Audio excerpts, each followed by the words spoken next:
So I want to welcome two guests today who are activists in this industry working to stop the forced 24-hour work shifts for home care workers. So welcome Mary and welcome Sarah. Thank you for having us. Absolutely. So let's talk about exactly who these home care workers are for beginning. So most of these folks are women of color, they're immigrants, and they're basically being ignored by their union.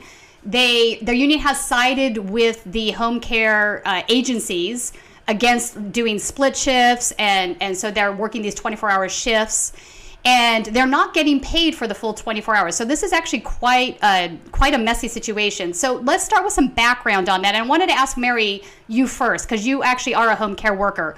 What are your job duties? What are some of the problems that you face during the course of the day with your job? And how did we get to this place where you're being forced to work 24-hour shifts? Sure. So home care services are where a worker such as myself goes to the home of someone who needs help with activities of daily living. Oftentimes this is older folks, people with disabilities, someone recovering from a surgery. And it can involve helping them with every single thing you can think of that you need to do throughout the day. Mm-hmm. I help my clients with eating, going to the restroom, using the shower, getting dressed. And the folks who are doing the 24-hour shifts for only 13-hour pay are also helping with medical concerns as well. All right, so let's talk about the 13-hour shift versus 24. So they are present in the home for the 24 hours, but they're only getting paid for 13 hours. How is this a thing? That's correct. And they try to say that the reason for this pay difference from how much they're working is that the home care workers are supposedly allowed to sleep 8 hours a night and have 3 one-hour meal breaks. But any home care worker will tell you that when you're with your client, that's your number one priority. Even if you're on a meal break, you're still checking in, making sure that they have everything they need. And also, many of the home care workers who do these 24-hour shifts have stepped forward to say, we can't get we can't get the 8 hours of sleep because the folks that we're caring for, have all these needs that they need help with at night, whether it's medications, using the restroom. Some of them have Alzheimer's and might need to be redirected in the middle of the night. So it's definitely an issue, and it's definitely not fair that the pay is only for half of the shift.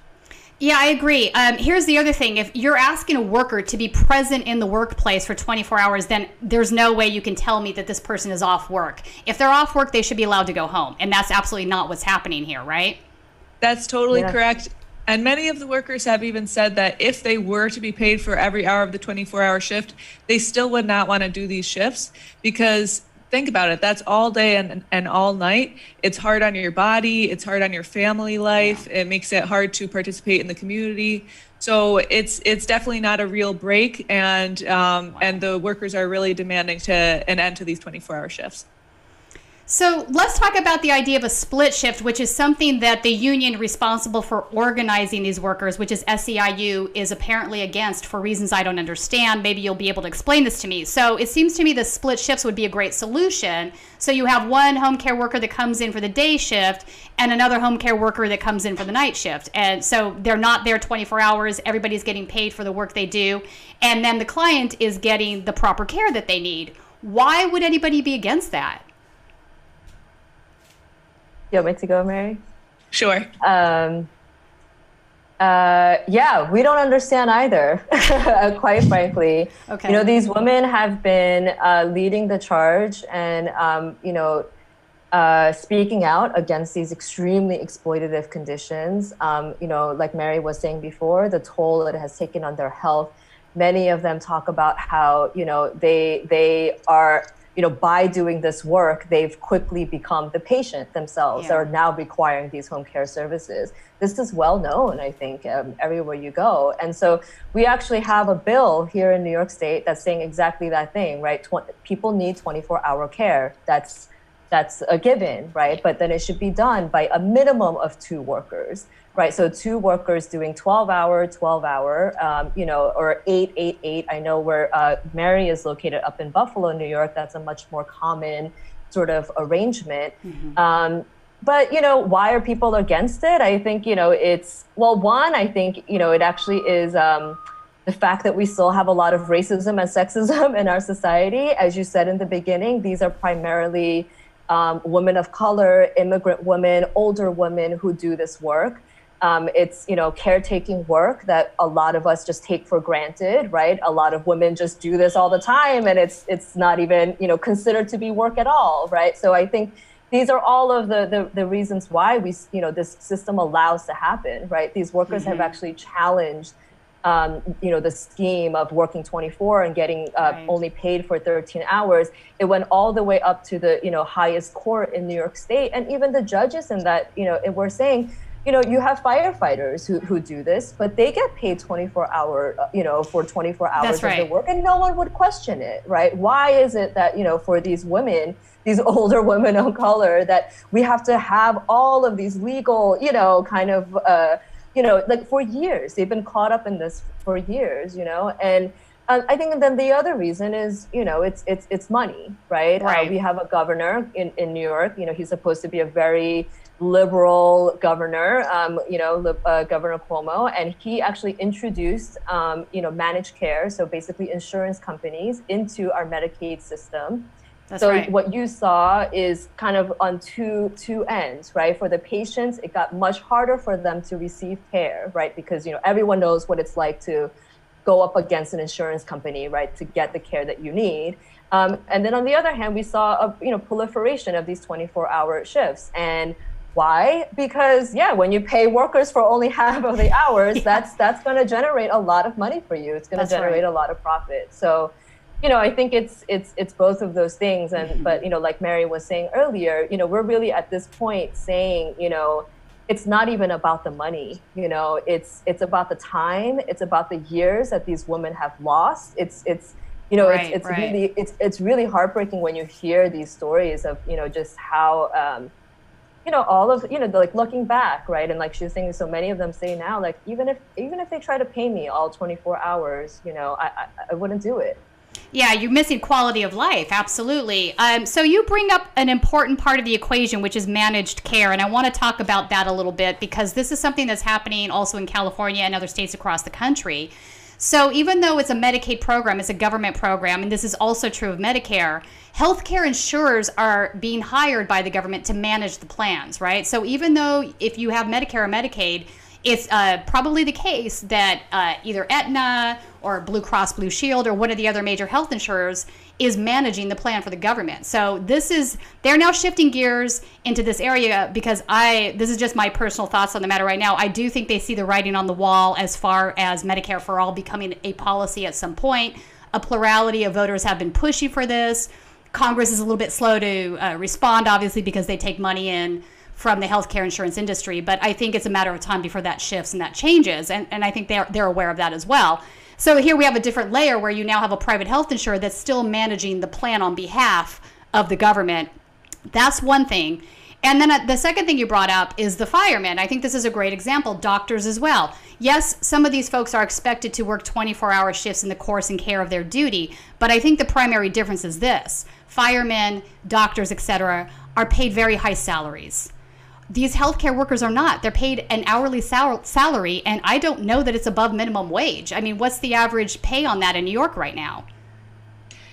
The average pay is around minimum wage if you look at, what they list as the hourly wage. But once you calculate that they're not even paid for half the hours, they're not even paid at the minimum wage rate. This is outrageous. This is absolutely outrageous. It is outrageous. And I would say, it's even more terrible because if you're a firefighter, in between calls, you're allowed to call your family, you're allowed to take a nap, you're allowed to go do something you need to do. And if you're a home care worker, every single minute that you're in the house, you are on. Whether they say you're on a meal break or not, you are always listening out. You're always trying to make sure that your client's okay. And one of the home care workers in the video mentions getting insomnia. Even when she's in her own home, she starts to think that she hears her client calling out for her. And that's really become a common issue. So I would say that, yes, it is terrible. And it really doesn't make any sense. Well, it does, make sense, unfortunately, because of the racism and sexism. But it's really not in line with other industries.